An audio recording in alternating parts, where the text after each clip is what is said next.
And now for our feature presentation. He'll be fine on the mountain.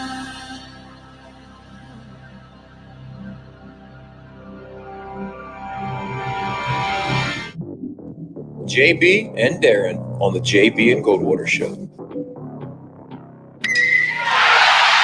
drive right field, base hit. South Carolina wins the College World Series. Watson, touchdown. Hunter Renfrow. He got him, and it's all over. Coastal Carolina rules the roost. They win the championship. And South Carolina has won the national championship. The Citadel baseball team has done it again, but this time the Bulldogs beat one of the top teams in the country. They are giant killers. Get the ball to Bennett. He does.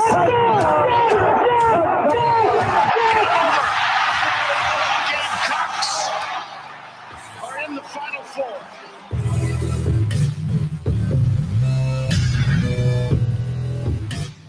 All right, greetings and a good Tuesday afternoon, and welcome aboard the JB and Goldwater Show, live, loud, and online, and driven by our friends and yours at Stokes Volkswagen. Find them at stokesvw.com.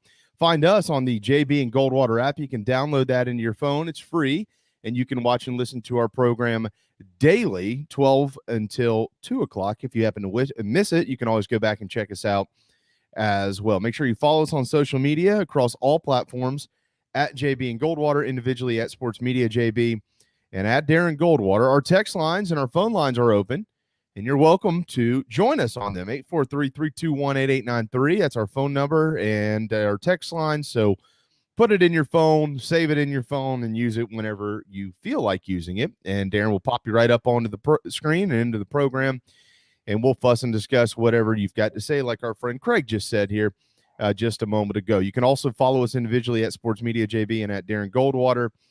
And Darren, it is another jam-packed day on our program. Mic'd up with Mike Morgan at 12:30 from ESPN and the SEC Network. Nate Ross going to join us at the top of the 1 o'clock hour. You've probably heard him on ESPN or the SEC Network or a bunch of networks out there over the years in broadcasting, but he's also a caddy at Kiawah. He happens to know that course fairly well, and he's going to walk us through it today. As a matter of fact, in just a minute, the PGA Championship is rolling out their tee times, and there are some notable ones to pass along to you. So we'll talk to Nate about all of that. We've got Gene Sapakoff ahead at 1:30 today. We got some NIL to get to. We've got baseball to get to. The Braves, oh, dear Lord. The Braves injuries are mounting up, and it is crazy. The Gamecocks have added a football series to talk about. There are some new kick times to get across. So we've got a lot of news here on what is a warm but beautiful Tuesday afternoon. Hey, bud. Looking forward to having Nate Ross on as a guest. I don't think there is a single analyst that I have worked more games with than Nate Ross. When I got into the TV side, he was the first guy I was working with on the high school games. I've done a ton of college games with him, football and basketball. And ever since I've known him, I haven't even lived here as long as he's been a caddy out there. Ever since I've known him, he's been a caddy out at Kiawah. Yesterday, he was out with a young Swedish player who will be part of Sweden's Olympic team if the Olympics actually do happen, Kalle Samoa. And he was out there with him and Kalle's caddy, walking the course, walking all the tee boxes. So not only does Nate know the course, know the winds, how they can shift, he also knows how this course is playing right now, and he will be working the broadcast for CBS as well. So if you want insight onto how the Ocean course is going to play, what the players are going to expect, Nate's going to be able to give that to you. Absolutely. Yeah, I'm really looking forward to talking to him because it is going to be a challenge out there. I think as I continue to look at the forecast, I keep thinking, man, Thursday and Friday are going to play, I personally feel like much different from Saturday and Sunday. Just based on looking at the forecast. Obviously, it's the weekend. Players play different anyways. But the weather, the wind in particular. Yeah, the wind is supposed to pick up Saturday and Sunday. And that's the great equalizer. And it's funny, the guy that Nate caddied for yesterday, or he didn't caddy, he was out there showing him the lines as they went through the practice round. But he's a young guy, and he's used to playing out in Europe. So he was saying he hopes the winds howl because at least that levels the playing field. I mean, if he's trying to be out there just matching shot for shot with the best in the game. He doesn't have that game. Right. So the wind is the great equalizer here, and the great ball strikers will benefit. Well, speaking of the PGA Championship, we do have some tee times to pass along. Not all of them, Darren. They're obviously slowly rolling these things out here. But these are some notable groups. At 8:44 on Thursday morning, Colin Morikawa, Bryson DeChambeau, and Hideki Matsuyama will tee off. They'll also go at 2:09 in the afternoon on a Friday. That is an interesting group. There's what they're calling major appeal to it, obviously. At 8:33, 11 minutes prior on Thursday, how about this group? Brooks Koepka, Justin Thomas, and Rory McIlroy will all tee off together. They'll go at 1:58 on Friday afternoon as well. And here's another one for you. Webb Simpson, Will Zalatoris, and Jordan Spieth at 1:58 in the afternoon group, one of the afternoon groups on Thursday, and then they'll go early at 8:33 on Friday. Phil Mickelson is set to tee off at 1:14 on Thursday afternoon. He's going to go with Padraig Harrington and Jason Day. So just a few of the groups to go ahead and announce here as more come out, especially those that are notable to all of you golf fans. We'll make sure that we pass them along. I'm excited to talk to Nate Ross, and I want to ask Gene what he thinks as well about Brooks Koepka, because nobody's talking about him. The only thing that anybody's saying is, or the things that we already know. He's been rehabbing. He's kind of described that rehab a little bit here and there, but I don't know that I've heard, maybe you have somewhere, I haven't heard really any serious insight into his game and exactly what it's looked like. I really am interested to hear. I got a weird feeling about Brooks Koepka this weekend. I'm not saying he's going to win it. I got a weird feeling he's going to play really well. I disagree. So the reason you don't hear a lot about him, because most people don't know a whole lot about where his game is right now. He had that knee injury that most thought would keep him out in months, and then he was back a couple weeks later at the Masters and back too early. And this course is the longest course in major championship history. It is not a flat course. If the wind is really blowing, you might be walking into the wind and up and down hills and with the wind behind you. This is not a good course for Brooks Koepka's knee. I don't expect Koepka to contend much.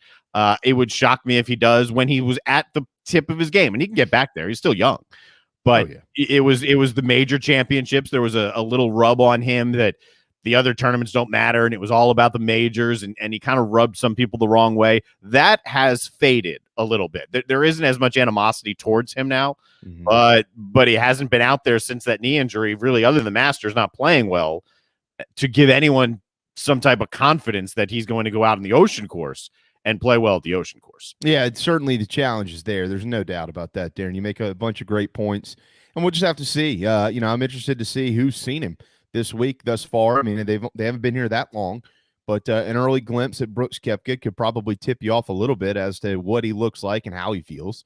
And then, of course, we'll get a great glimpse at him on Thursday because he'll get going early in the morning. And you wonder what that means for Brooks Koepka as well. I mean, sometimes they say the best thing to do is just go out there and play.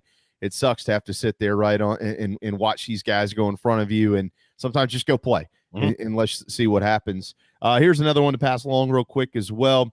Adam Scott, Tyrell Hatton, and Ricky Fowler. They're going to go really early on Thursday at 7:38 a.m. That's about 3 hours before Darren wakes up. So I'll let you know what's going on once you finally roll over, my friend. I'm just kidding. But a bunch of really good groups that they're pairing up out there. Again, we'll continue to pass those along. All right, there is some baseball tonight. Darren, App State, of course, is at South Carolina. Gamecocks don't want to lose that one. And it was announced today that Founders Park will be moving forward at full capacity. All COVID restrictions except for indoors have been taken down. So if you're going to head to the ball games this weekend, or you'd like to, you can purchase tickets tomorrow morning. Gamecock Club members will get their first crack at it at 9 a.m. and at 11 a.m., whatever's left will be opened up to the public, 100% capacity. So 8,242 fans will be welcomed into Founders this weekend, where the Gamecocks are looking to go at least 2-1. And if they do, a regional host is probably in the near future. We'll talk to Mike Morgan more about that. But that was a welcomed release from Carolina this morning. I know folks are fired up. I wish I could be up there this weekend, but the rest of you can pull us all through that one. And then I got it. This we talked about this a couple of weeks ago. All right, and this is pertaining to the College of Charleston and the Citadel, and we had to look it up and confirm it, and it is confirmed. 17 in a row that the Cougars have won in this series. This is a rivalry, and it hasn't been treated as such for the last few years. I mean, this is a debacle for Citadel baseball. You can't lose 17 in a row to the College of Charleston and vice versa. There was a time, Darren, and as you well know, that the Dogs owned this series, and it has certainly turned since 2007. The Cougars are 35-11 against the Citadel. I mean, and obviously riding a 17-game winning streak. So it's bad. It's bad for the Dogs, and I know they'd like to try to snap this thing tonight down at their home park at Riley Park. We'll see how that all works out, but. Yeah, when I first heard that, matter of fact, the first person who told me that was Drew Meyer. Oh. And I was like, really? I'm going to have to go look it up. And obviously we've done our homework, and that's a wild number there, man. It's crazy. And if you think back to the trajectories of these two programs, and you're talking 17 straight games here, and the number you just threw out, that's a much broader number. The trajectory of the two programs have been right opposites. So right as the Citadel was hot towards the end of the early 2000s, 2010, when they went to the Carolina Regional, as the Citadel was finishing its peak stretch under Fred Jordan, that's when the College was getting good, right? The mid early 2000s, 2010, that's when the College was starting to ascend, and then they kept basically going on that path, and the Citadel leveled and has gone the wrong way, and now you're seeing the result of that. But 17 straight for an intercity rivalry that both programs are very prideful in themselves and the rivalry. It's wild. I don't remember seeing a stretch like that. No, it doesn't make a lot of sense. It really doesn't. You and I both respect the Citadel program about as much as anybody out there, and I I'm not ashamed to say it, even though I'm in the media. I have a personal relationship with Tony Skull, I do with a lot of coaches in this state, but known Tony a long time, and there's nobody that wants to win this game more than he does. I promise you that. So we'll see. Maybe tonight's the night for them. The Cougars have had their ups and downs throughout the season, certainly, and the Dogs have already had a couple of chances this year to get them, and the College would battle back, and they got the win. So you got to tip your cap. There's no question, but it's gonna. They got to get that sucker wrapped up here before long. The Dogs do. That's unbelievable. I just couldn't believe it. I really couldn't believe it when I saw that stat line. Also, I want to pass this note along pertaining to baseball as well. Congratulations to Justin Smoke. His 200th career major league home run. Of course, it's happened over in Japan. I say today. At some point, yeah, there's a couple of hours at some point in time. You gotta watch him at like 4 a.m. our time. But so Justin Smoke, he's at the 200 mark, and really neat stuff for him. 843-321-8893 is our phone number and our text line. Pop us a message if you'd like to, and you can always send something our way via Facebook, Twitter, YouTube. We'll get it up on the screen. All right, let's get to some football stuff. We got some kick times to announce for you. From ESPN, Labor Day weekend, the Miami Hurricanes and the Alabama Crimson Tide and the Chick-fil-A kickoff will kick at 3:30 on ABC. That's Saturday afternoon. Notre Dame and Florida State on ABC Sunday night, the 5th, at 7:30. Monday night, the 6th, on ESPN, also as part of the Chick-fil-A kickoff. Louisville and Ole Miss will kick at 8 p.m. And the Georgia Bulldogs and the Clemson Tigers will kick at 7:30 in prime time on ABC from Charlotte in the Dukes Mayo Classic. That is Saturday, September the 4th. Also, yesterday, South Carolina announced that they will play North Carolina in a home-and-home series 2028-2029. Get your tickets now. And so that's good, though, because, I think over the last couple of years, there are some of these neutral site games that are very notable. Carolina will play in 2023, the Tar Heels in Charlotte, and they'll play in 2025 in Atlanta against Virginia Tech, which will be interesting, of course, with the Beamer family. But fans have been pushing more for the home and home. And, Darren, there's this thought out there that, as a matter of fact, J.C. Sherbert wrote about it today on thebigspur.com, that if the playoff it looks to expansion, you could probably start counting on many more Power 5 home and homes all across the sport. And that would be great for the sport. And we talked about this in the early days of our show. One of the early shows that we did. Who would you want to have your team start to schedule? What are the road trips? What are the teams or the games that would enhance your schedule, that would enhance your profile and your resume?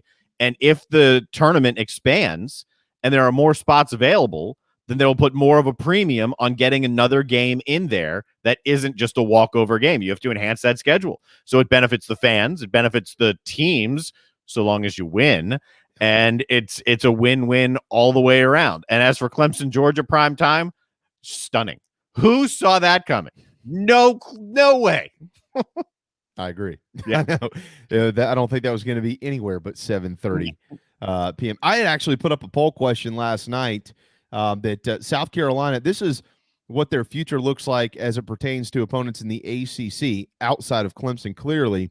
But they've got NC State in a home and home in 26-27, North Carolina the following 2 years, the Miami Hurricanes in 2030,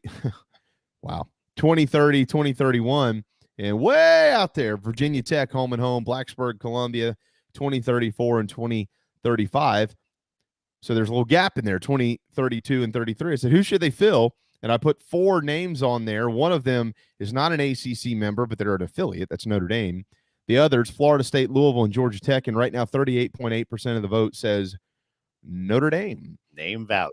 34% Florida State, 21% Georgia Tech, and 6% Louisville. I thought those would all be interesting matchups. Obviously, Atlanta is not far from Columbia. Grant Field, neat place to play. Notre Dame, self-explanatory. Florida State, self-explanatory. And I thought Louisville would certainly be a comparable, neat trip. And you never know. We don't know how good they're going to be this year, so I can't tell you how good these teams are going to be way down the road, but it's neat to look at it. Yeah. I mean, that's the whole thing. And then sometimes when games actually do come up, teams are scratching their head like, my God, why'd we schedule this game? Well, it's because it was 8-10 years ago that you scheduled the game. That's right. And it probably wasn't even you as the head coach who scheduled the game. Yeah, no question. I mean, South Carolina in a couple of years, might be 2024. They go to App State. Yeah, that doesn't. If they don't buy their way out, I mean, and there's probably between now and then, maybe between now and the end of the year, going to be a change or a proposed change in the playoff system. And when that happens, a lot of these schedules are going to change. Everywhere. They're all going to change. Yeah, but we don't expect, even if there's an announcement of a change in the playoffs, it will not take effect this upcoming football season, and probably not the following. It's probably 3 seasons, counting 1, 2, then the third one from right now, from actually taking effect. Absolutely, minimum 2023, if not 2024 or 2025.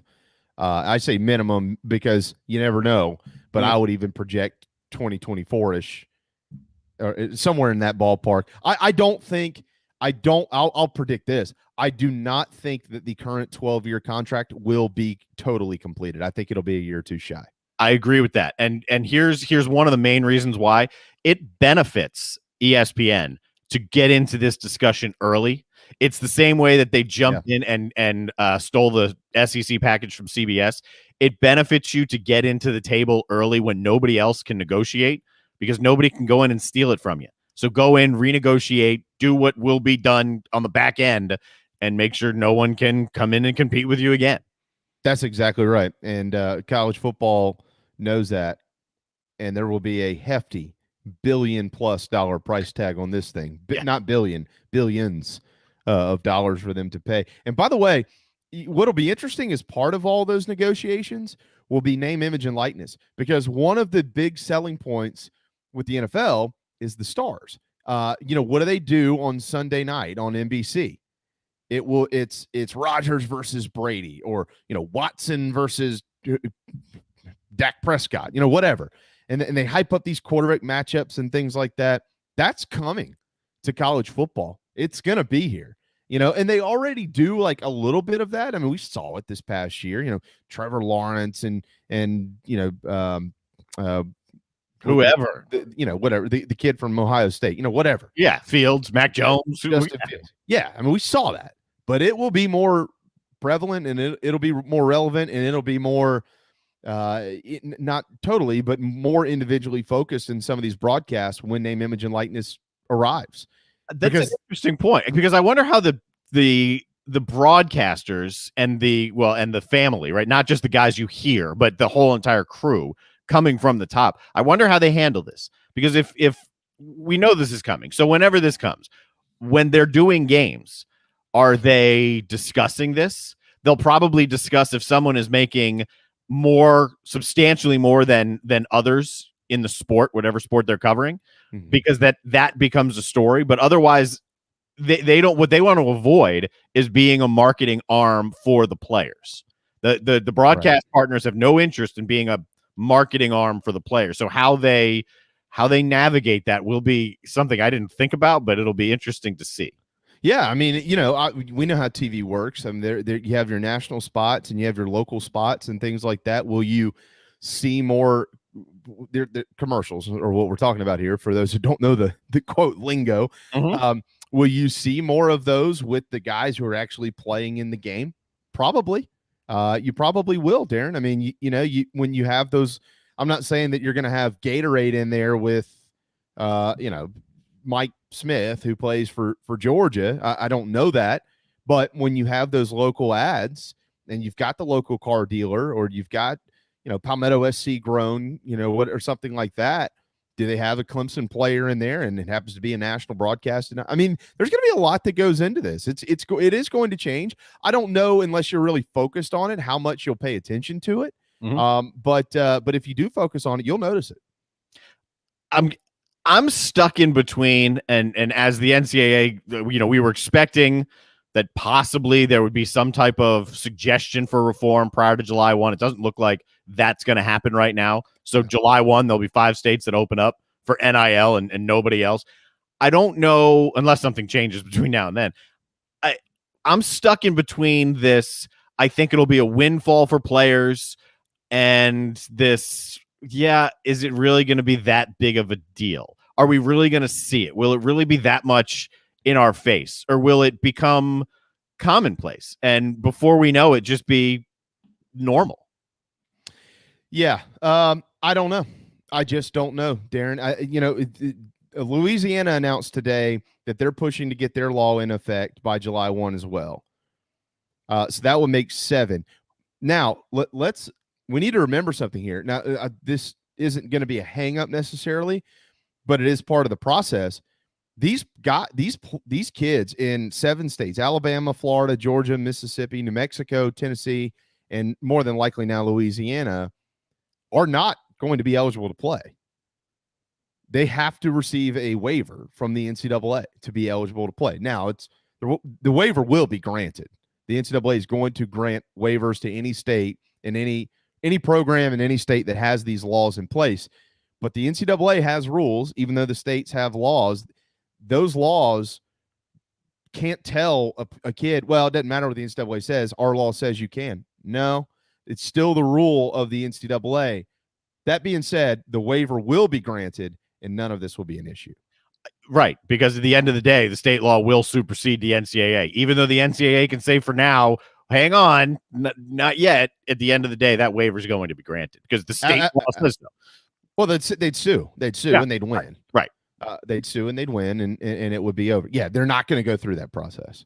So, it's coming. South Carolina, I'm surprised about South Carolina too, because this just happened here, a month ago? And they put the effective date in as July 1, 2022. But you've got Louisiana, Florida changed theirs and changed it back literally overnight. Georgia pushed it right through. I'm surprised in the Palmetto State they didn't say, "Oh, just go ahead." I mean, why not? What's the point of waiting 1 year? It's coming. I mean, what do they do? I don't get it. What are they doing? I don't understand that at all. I mean, I understand only to a degree if there's some hesitation within the individual states, but number one, they're all going to have it sooner or later. But if you are at least moving forward with it, like South Carolina, then like you said, why wait? Why let Florida and Louisiana get a jump start on you? Why give them that head start on a recruiting trail? Because it is that simple. Yeah, I agree, man. I don't know. I don't know what they're waiting on, but as of now, it's 2022. There's been zero discussion that I'm aware of to change that date. All right, before we move along, Mike Morgan coming up here in just a couple of minutes. It is tough going for the Atlanta Braves right now. Huskar and Noah broke his pitching hand because he punched a bench. I don't know how many times that I've seen this, and I've seen it a lot, too many, over my 35 years on Earth. Dude, that ain't going to do you any good by walking in and squaring something up that is tougher than you are. Yeah, it's not move. You know, and Snicker, I don't know if you saw his comments, it's just unfortunate. Yeah, it is. I'd be interested to hear what his comments were in the locker room. You dumbass. You might be one of the best hitters we have. You've certainly been one of the best arms. We're already low on arms. Max Fried goes down with an injury last night. Who knows what the future looks like there? I haven't seen an update. We will talk to Corey a little bit later on this week. Mike Soroka just had surgery on his Achilles. It does not look like Mike Soroka will return in 2021. So the Braves are really struggling. They're absolutely going to be buyers at the trade deadline. There's no question. They have to buy. Their offense isn't going enough to keep them going with the lack of arms right now. Now, this team is dangerous, and at some point in time, they will be dangerous. They're not right now. They're up and down and up and down, but it's there in that organization for them to be. But you know what? I don't even know that they're going to be able to wait till the pitching, till the trade deadline, Darren. I think they're going to have to make a move here soon. I don't know how they're going to do it, and it's probably going to come with a major price. Somebody that's maybe in the lineup, or not, maybe not even the everyday lineup, but one of their brand names on the bench, or maybe it's a prospect. I don't know who it's going to be, but they've got to look to buy soon. They got to get help. You wonder how this would be different if the NL East wasn't what it was, with nobody wanting to run away with this thing right now.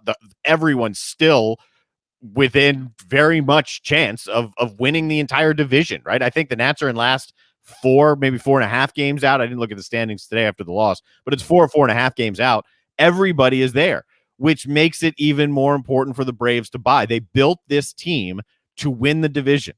There was no question that this team should compete to win the NL East. It should compete for a playoff run.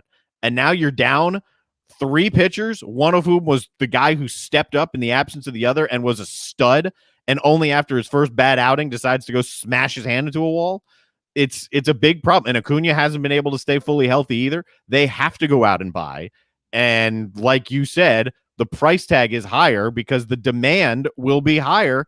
Teams know that they can go get something from the Braves because the Braves need something back. So they're going to have to give something up. Absolutely. Yeah. They got to go get a front end arm. Mm-hmm. They don't have them. All of them are down. It's sad times.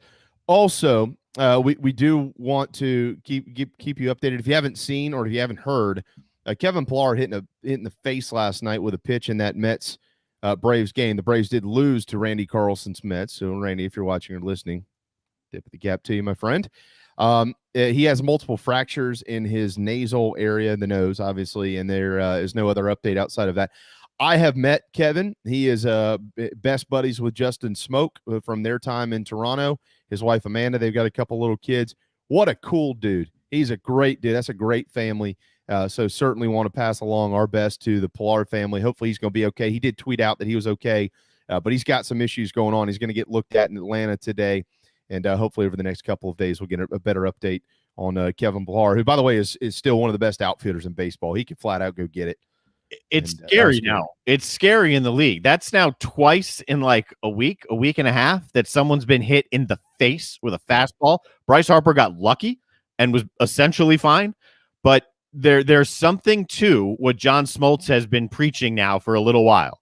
This idea of, all right, more and more guys are throwing harder and harder, and that's great. And that's one of the reasons why pitchers are dominating the game today.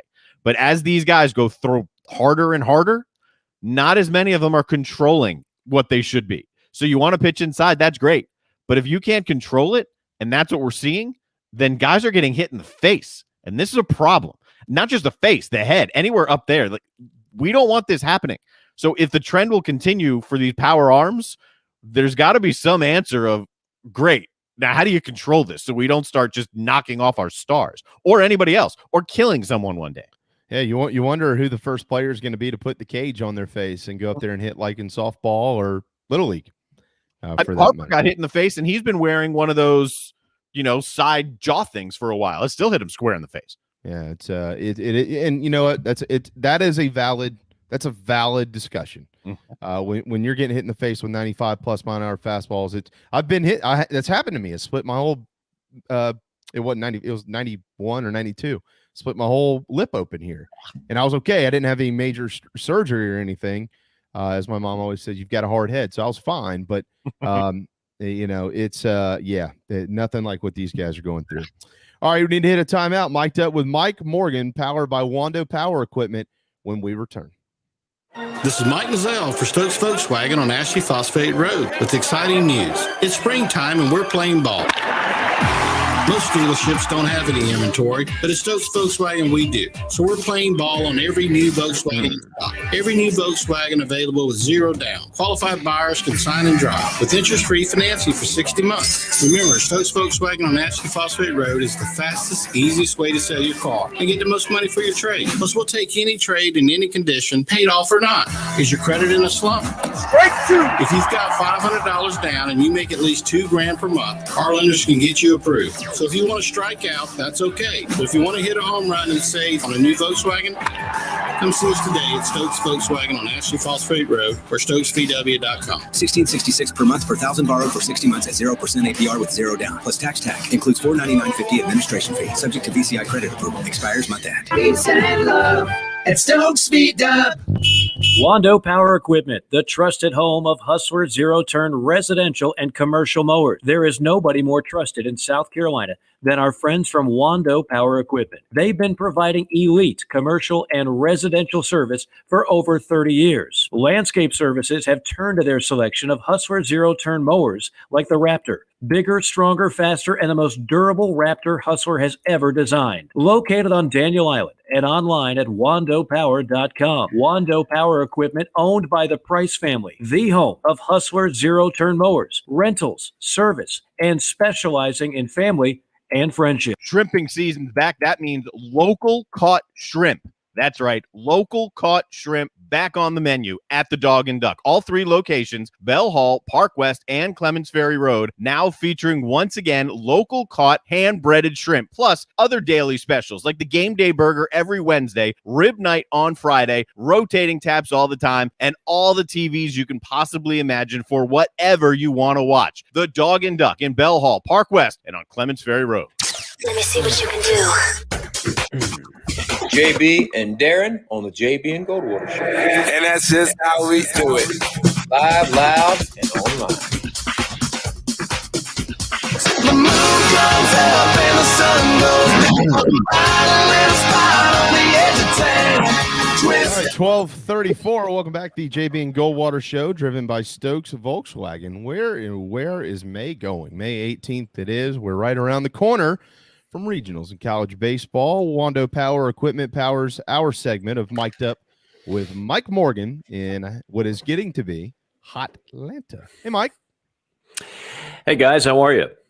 Living the dream, my friend. Living the dream. We were just talking about guys getting hit in the face. Darren, I'm sure you know all about this. I got hit in the face last night. This eye right here, over my right eye, still has a little bubble on it because my daughter decided she was just going to Superman herself onto me while I was reading a book to her. I thought that story was going a number of different directions. I wasn't ready for that either. But our daughter just had her first shiner. She took a ball off the face playing 3 square. I thought it was 4 square, but apparently it's 3 square. So she had her first black eye like last week. Wow. Okay, so no bar fights, no Yeah. someone settling a score. Yeah. We have devolved into baby daughter stories inflicting harm on fathers. We're soft. The bar scene disappears when the kids come. So bar fights. Well, unfortunately, not for all fathers.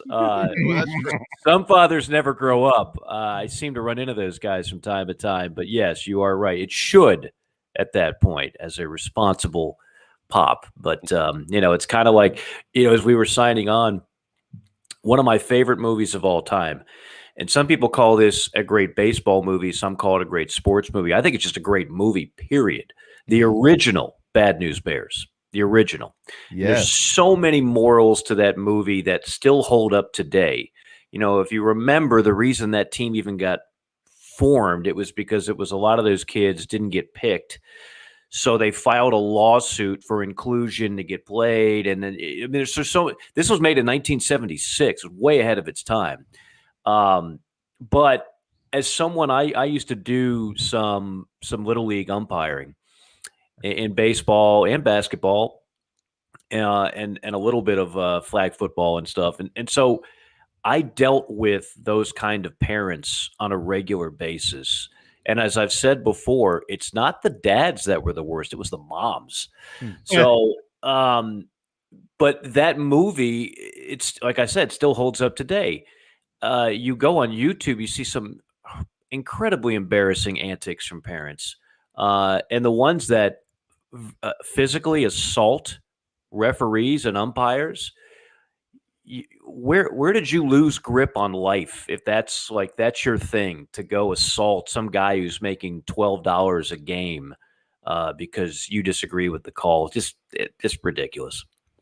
Mike, we could talk about this for hours. When I was at Spartanburg Methodist my freshman year, I started umpiring part-time. I had done it in high school too.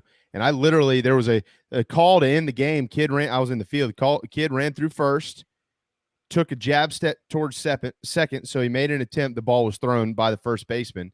The first baseman went and gathered it, tagged him out. I called him out.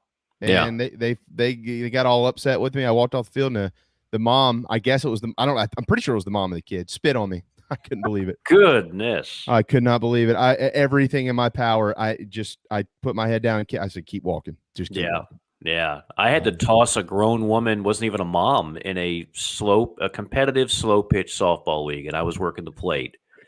And this woman, she gave me an attitude from the first game on. I mean, it was in her head that I don't like him. He's out to get me. And I punched her out. I mean, it's slow pitch softball. You get 2 strikes. You didn't punch her out. No, I didn't. Okay. No. Yes, I called her out on strikes. Good clarification, Darren. Yes. And she just, get all kinds of lip. And I was like, get out. You're out. I don't need this right now. $12 a game. You're gone. So anyway, that's a whole other show for a whole other time. As you mentioned, it would be. Yep. Yeah, we'll do that. We'll do that in July. We'll talk about that in July. Yeah. There's pretty much nothing else to talk about, but there is today. Mike, we're going to get into a lot of the regional talk because it is winding down, but it's certainly narrowing down. They did narrow it down officially on Friday, announcing 20. They should have announced more. I do feel like NC State, Florida State should have at least had a crack at this thing to see where it goes. But let's start with South Carolina. A lot of our audiences are Gamecock fans anyways, and that's really what they want to hear. It couldn't have gone any better for them. What a weekend in Lexington. They hadn't won up there since you were the voice of Gamecock baseball in 2009, last time they won a series. Is that right? I didn't know that. Wow. 2009, Cliff Hagan Park. You called it, man. They missed you for a long time up there in Columbia.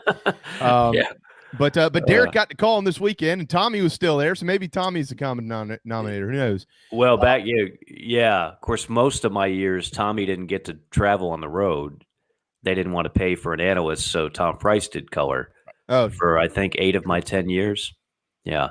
So Tommy missed out on those World Series in 02, 03, 04. That's who I was really happy for in 2010, 2011. But anyway, to go back to that, I said on your show last week that if Carolina could win one game against Mississippi State, that they would be in striking distance. And that game on Sunday that I had the pleasure of calling with Todd Walker, that could be the difference. So literally that game against a team that was number 2 in RPI, to win that versus being swept. If you get swept, it's over. I don't care what happens. Well, of course, they already made the decision by the time Kentucky rolled around, but you're not in the top 20. You have no chance. That game got you in the door. Sweeping Kentucky gets you further inside. You pass the foyer now. You're over near the living room, and then you hope to eventually get on that sofa that has the 16 teams that get to host. So everything kind of played out the way I thought it would. I was told by more than one coach and administrator that they were pushing for more than 20. Apparently that did not go through, so they had to settle for 20. But like I said before, if it's close, it never hurts to have a guy who was the head of the selection committee and a 2-time national championship coach to be your AD. And I don't think that hurt when it came down to getting in the top 20. Well, they got to beat App State tonight. Well, you don't want to stumble there. They're not very good, and Carolina should feel pretty good about that. But they still got to do it. If they win tonight, what is the scenario this weekend against a top 5 Vols team for South Carolina to maybe secure that top 16? Well, these are always really hard questions to answer because everybody likes to come up with a convenient absolute number. And the fact of the matter is you really can't do that. So I think that if they win 2 out of 3, they're in really, really good shape. But where it becomes unpredictable is I don't know what everybody else is going to do this weekend. So the teams you're battling for that final, let's say they're all in the fight for the number 16 host site. Well, I don't know what the other teams that Carolina is going to be battling are going to do. I can't predict that this weekend. So if you win 2 out of 3, yeah, you feel really good because that would be 2 more wins against an RPI top 10 team. I saw your tweet, Jamie, and it was spot on. It just spoke to the strength of schedule. More games against top 25 RPI teams than any other team in the country, right? And it's not as if they have a terrible record against those top 25 teams. So if you racked up 2 more, you'd like to think you're in. Obviously, the wild card also is Hoover. What do you do in Hoover? Do you win a game or 2? Carolina traditionally has not played well in Hoover. But if you take 2 out of 3, you're in really good shape. If you take 1 out of 3, then you're going to have a heck of a run in Hoover. And of course, if you get swept, then it's a non-issue. You're going to travel somewhere and play somebody as a number 2 seed. When you look at what's surrounding, so La Tech and Southern Miss are Conference USA peers, right? I don't know if both of them are going to get in or not, but I think it's fair to think that whoever wins that conference tournament might be the guy. They're kind of neck and neck if you really look at it. Well, can we at least, if we're talking about it today, can we throw this out there? Pittsburgh's out, right? If it's today, Pittsburgh's not included in this. They shouldn't be. You're going to have to help me. What did Pittsburgh do this weekend? They got swept by NC State. Okay, they're 22 and 16 overall. Yeah, you're right. You would think that they would be out. Okay, you would think that they would be out. Now Gonzaga is interesting. They included Gonzaga, maybe a little off the radar to us East Coasters. Gonzaga has Oregon tonight in a midweek matchup, okay? But here's what's interesting about Gonzaga. San Fran, San Diego wrap it up for them. Neither one of them are very good. There is no West Coast Conference tournament this year. So they have to do damage in the regular season, and the Zags sit here at an RPI 17. They win tonight at Oregon. That's going to jump big time. The top 16 should be the top 16, Mike, but we talk about this every week. Darren makes this point all the time. It's a fair point because we see it. You've made the point. It's a fair point because we see it. They want to try to mix it up and not have, 14 of the 16 in the Southeast. So how real is Gonzaga? Oregon, Stanford, Arizona, they've made a great play out there. Look, I love a good Cinderella story. I love the Gonzaga basketball program. I love Mark Few. I love John Stockton.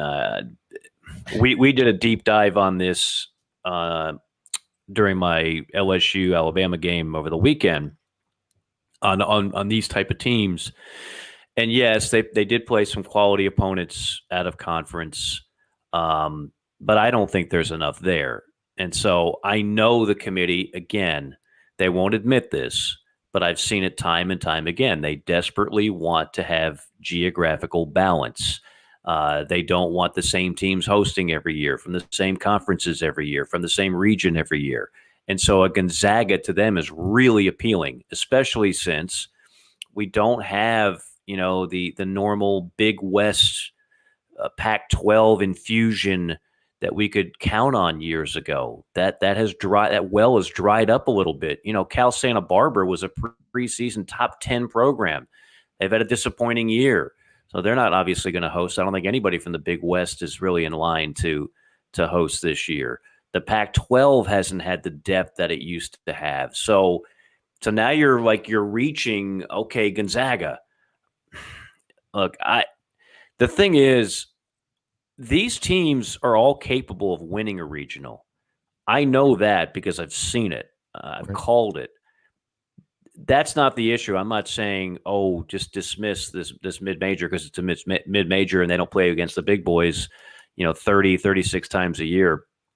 But you can't treat baseball like basketball in my estimation. I don't think that I don't think that there is a Gonzaga / Villanova type story out there that we would have in basketball this year in baseball. And so I get a little bit antsy when I see stuff like that. And, look, I had Southern Miss in the Baton Rouge regional a couple of years ago, and they were the number 3. We were all expecting LSU to play Arizona State in the championship game, which would be ratings gold. It's obviously what ESPN wouldn't have minded. But a funny thing happened on the way to that path. Southern Miss beat Arizona State not once but twice. So we never saw LSU Arizona State. So Southern Miss, Coach Barry does a terrific job there. They get talent there. Look, they're a good program, but it's just really hard to compare. Same thing with Charlotte. It's really hard to compare those programs that play in those leagues. Do they have a place in the NCAA tournament? Absolutely, yes. Are they on par resume-wise to host with the other teams we're talking about? I don't think so. Mm-hmm. Mike Morgan, 12:48 on this Tuesday afternoon. The Conference USA is interesting because the top of it is Charlotte, La Tech, and Southern Miss, and they're all in this top 20 mix here, Mike. Old Dominion is another team, but they didn't even submit a bid. So they can't host, right? Which is strange, but they did not. If you had to predict Conference USA and the number of sites that they get, 0, 1, 2, I don't think they get 3. No, and Southern Miss is strange too, right? Because I think Ole Miss is no doubt a top 16. Mississippi State certainly is. So do they get 3 in the Magnolia State? I don't know. It's a good question. I think of the bunch, La Tech's in the best shape. Yeah, right. I agree. And I'm pretty sure they have a win over LSU out of conference. They just lost to them in a close game last week in a rematch, but I think earlier in the year they did beat LSU.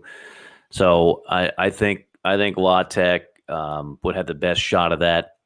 I don't know. I don't think Conference USA gets more than 1, but again, all that will, and they do have a conference tournament, unless something happened that I don't know of. No, they do.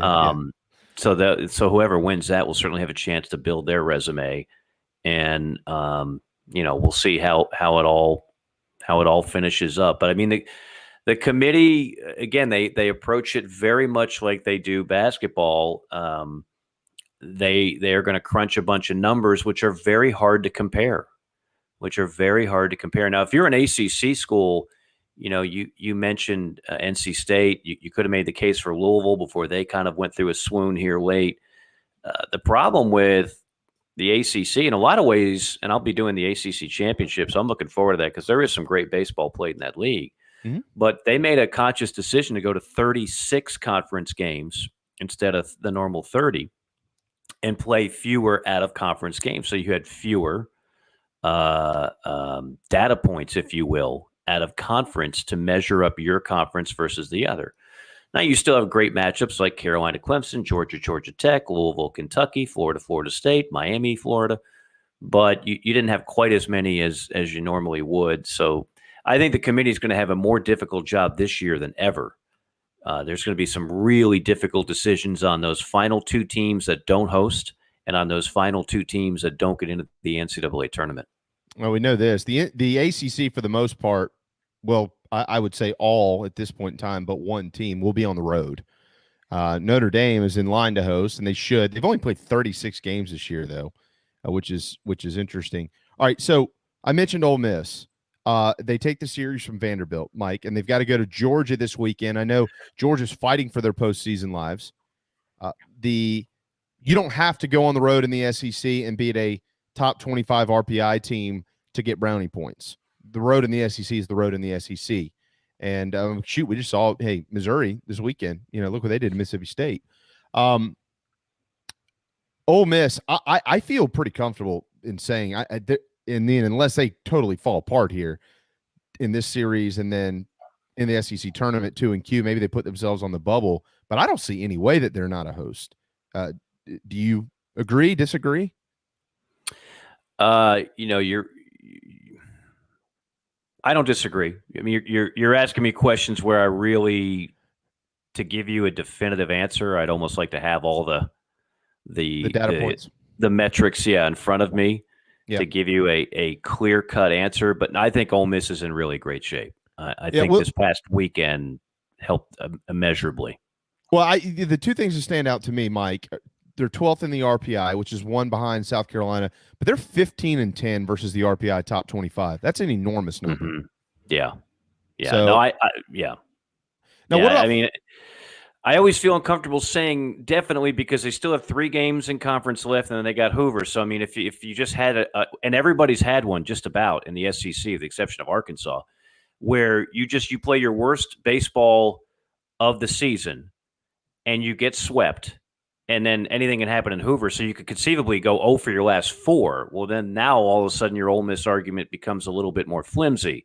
Mississippi State, a team that I think has as few weaknesses as almost anybody. Yeah.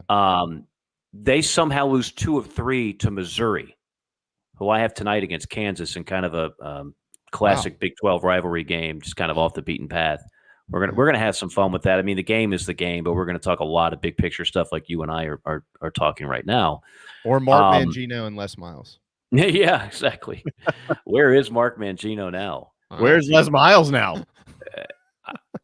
I don't want to know where Les Miles is now.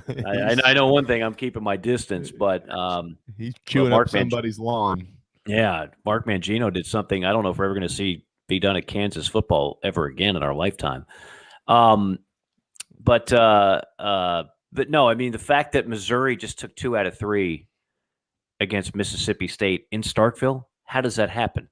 Because it can on any given weekend. There's always going to be that one weekend where nothing goes right and you classically underachieve.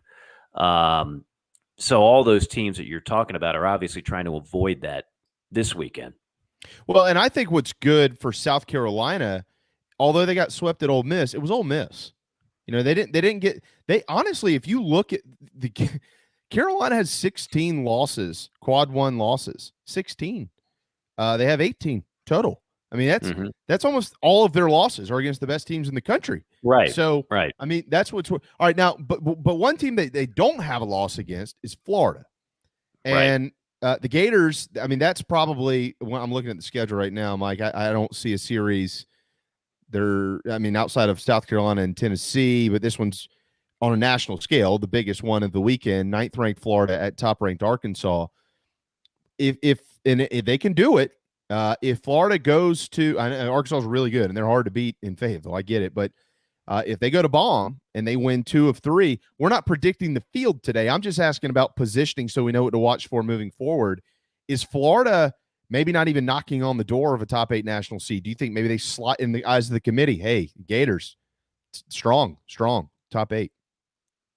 Are you asking me? Are they a lock or are they knocking on the door? if they, or would they be considered a lock if they take the series at Bond this weekend? Give me their RPI. It is 7. I think it's 17. Hold on, let me pull this back up. No, 21. That's surprising that it's that low. I know. I don't know. That is surprising that it's that low. I don't know where that. Strange. So if they took 2 of 3, they'd finish the regular season 19-11. Yeah. In the SEC. Mm-hmm. Perhaps 3rd place in the East. Perhaps 1st place in the East, depending on what happens with Tennessee, South Carolina, and Vanderbilt in their series. Again, all these hypotheticals you're asking are just that they're impossible to answer right now. Here's what I know. I mean, the SEC is in great shape to have 6 teams host, and then South Carolina would try to be the 7th. That's how I look at it. Well, I think that's fair. You brought up the record just to kind of give folks a thought of where things could go. Let's say greatest case. This is just pertaining to the Gamecocks. Best thing that could happen this weekend is you sweep Tennessee. Well, then you would own, and Florida only wins one game. South Carolina realistically could finish 2nd in the East if they'd finish ahead of both of them. They have the head-to-head, and then no doubt they'd be a top 16. Again, Darren and I have been talking about all of this, not in necessarily trying to predict, but just trying to give folks an idea of what to watch for as the weekend approaches. You know, you've got Stanford and Oregon playing this coming weekend. I mean, that is an enormous series, and and that's going to go a long way. So if you know what the rest of the country's doing, you can have a better idea of what may happen to your program, like the Gamecocks, based on how they perform. If they don't win one, if they win 1, 2, 3, 4, 1, 2, 3, whatever. This is the best time of the year. I mean, there are literally, Mike, there's 20 scenarios that could happen next weekend. Yeah, like I said, it is the most unusual. I mean, you take, for example, South Carolina sweeps Florida, and yet you look at the standings and you're 2 games behind Florida. That in itself is rare to happen. But again, as we've talked about numerous times, Carolina drew the toughest possible draw that any Eastern Division school could. Like if you said, I demand the hardest schedule we can possibly have, that's what they got. And they also decided, let's play 3 in Austin for giggles. Right. But again, I think Tennessee, Vandy, Florida, Arkansas, Mississippi State, and Ole Miss are going to host.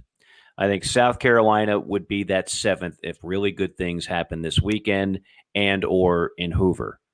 So that's what I'm looking at. And then something that we're also going to talk about tonight, and we're going to get into all this tonight. So you're kind of you're making my brain hurt, but you're kind of preparing me for my broadcast. The other thing would be bubble teams from the league. And I think Kentucky just played their way out. Yeah. So now you've got Georgia, you've got Alabama and LSU, and you could make an interesting case for any of those 3 teams, and you could easily make cases why they shouldn't get there. But make no mistake about it, all 3 of them are very much still in it. Oh, are you working with Todd Walker tonight when you're having this conversation? I'm not tonight. No, tonight's David DeLucci, who's in Baton Rouge. He's from Baton Rouge, but played at Ole Miss. Of course, was an All-American there. So yeah. Well, and Todd Walker's son's going to La Tech, so he wants to do the Louisiana Tech regional. He's like, Mike, if we're working together and La Tech hosts, you got to come out here. I was like, I've been to Ruston. If I've got a choice, Squires Creek is a really nice golf course, but I wouldn't mind going to some other spots. So at least you're going. Yeah. And that's the other. Actually, I'm glad you mentioned that. We might not be going. Oh, the only thing I know for sure is we're on site for the ACC tournament. Now the word is we might not be on site at all for regionals. So this might be my regional view right here. Why? Is there any reason for that? What's the reason? Far above my pay grade, logistical concerns when you're dealing with 16 different sites and different rules and different this and different that. I don't know. Like most announcers, I would very much love to be on site, and I hope I'll be on site for a super if it's not a regional. But I can't give you an answer on that. Just don't know. Well, South Carolina's 100% capacity starting on Thursday. I saw that. So. Very nice. Interesting timing for Coach Tanner to drop that dime on us, huh? Yeah, well, interesting timing also in that it comes after the president resigned. Of the university. Oh, yeah. Well, that's another. That's also I don't a know. July conversation. Is that a coincidence? I honestly don't know. I mean, I'm not being coy. Like, I don't know, but that did strike me as kind of, but no, it's great. And if you're a Gamecock fan and you have access to a ticket, get on it. It's one of the biggest series in that ballpark in a long time. So it's a lot of excitement in the air. And look, I mean, I don't think there's anything to be disappointed in this team. No, nothing, absolutely nothing. Now that won't stop some if they lose the series of being critical and this and that. But I think they found something in Brett Carey. Kip Balknight's been texting me for about 2 months saying Carey should be in the rotation because he's that good. Yeah. And I mean, I love it. Now my concern would be. You got a 3-2 game because this is what postseason baseball looks like. 3-2 game in the 9th inning. That's postseason baseball, and it's going to happen. It's probably going to happen more than once. And you've just taken your closer out. He's in the rotation. So who do you call upon, Jamie, Darren? Who's going to get the ball there? That's what I've been saying too. I mean, it's great. It's great if he gives you a quality start, but you're patching holes here, and you're just hoping that like another one doesn't open somewhere. Right. Yeah, I mean you get you're damned if you do, you're damned if you don't. I mean, I've talked to Skylar about that, and right now it's we've got 3 guys that we feel pretty comfortable with, depending on situation, depending on who's thrown, and this, that, and the other, and that's Peters, Sanders, and Bosnick, and somebody's gonna have to step up and do it. The flip side of what, because I hear you, I agree with you, Mike. I'm a big fan of a closer, especially in the postseason. That's what it takes to win it. The flip side of that is the game 3-2 if you don't have him starting the game. And that's no question. And look, I mean, gosh, how good of a 7-day span was it for Carey? They don't win that Mississippi State game without Carey out of the bullpen going 5 innings? Right. He was phenomenal in that game. But again, you wouldn't have had that option had he started in, say, game 2. Carolina winds up losing that game, which will be the game that will propel them if they do host. You'll look back at that Mississippi State game and say that walk-off, that performance by Carey out of the bullpen, that everything is the reason why we're playing a regional in Columbia as opposed to Charlotte or Ruston, Louisiana, or wherever else. So, yeah, I'm not saying there's a right or wrong answer. I always look at it from what are you sacrificing to get this? What do you So I'll be curious. I'm guessing that have they announced? Are they doing that again this weekend? I'm guessing yes. Yeah, same rotation. So yeah, I mean, good potential that there will be one of these games this weekend against Tennessee that will have that scenario: 1-run game in the 9th inning.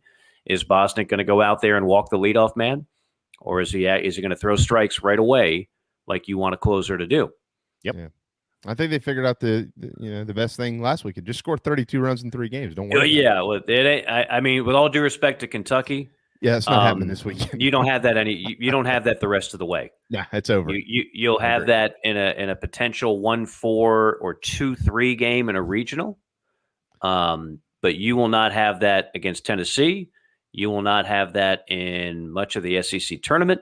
You will not have that in a super regional if you get that far. So it's a different ball game now. But yes, they play terrific. And look, Kentucky's not chopped liver. Kentucky can beat anyone in this league. Mm-hmm. So it's a great performance at a huge time. But it's going to be a little bit different this weekend.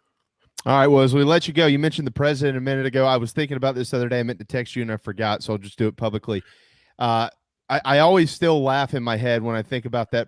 We've talked about this, the broadcast when Todd fell asleep in the booth and y'all were in Athens for the Clemson Georgia game. So can we start calling him Sleepy Todd? Sleepy Todd. Oh gosh. It's the only time he's ever dozed off on me.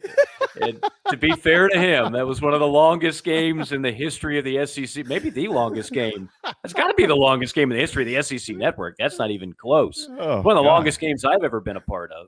Yeah. That's for darn sure. But yes, he was Sleepy Todd that night. Yes, that's what they called him, Sleepy Joe. Now we got Sleepy Todd. We're gonna transition from politics to sports with Sleepy Todd.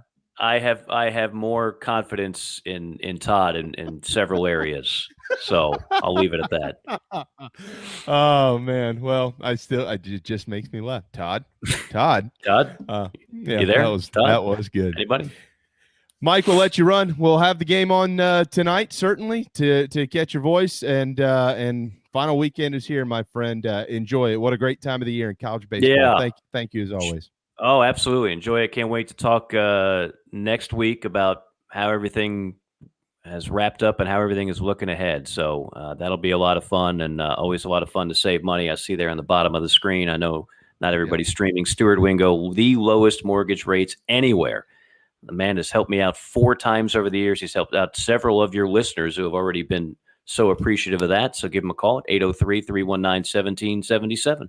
He's a great man. Not a good-looking man, but a great man. Not a good-looking man. Not a very athletic man. Never wrote a poem. No. Not a drinking buddy kind of guy. The guy just knows how to crunch numbers and save you a lot of money. And that's all that matters in this particular case. No good question. Talent to have. Thanks, Mike. I said it's a good talent to have. It's a very good talent to have. Yeah, especially now, no doubt. Guys, thank you. Enjoyed it. All right, brother. There you go. Mic'd up with Mike Morgan, powered by Wando Power Equipment. We'll keep it here, and we're going to head to Kiawah in just a moment, and we'll be joined by Nate Ross. Speaking of broadcasters, both of those two gentlemen, not me, Darren and Mike, they've been broadcasting, so Nate fits right in with that group. I'm the outsider looking in, but that's okay.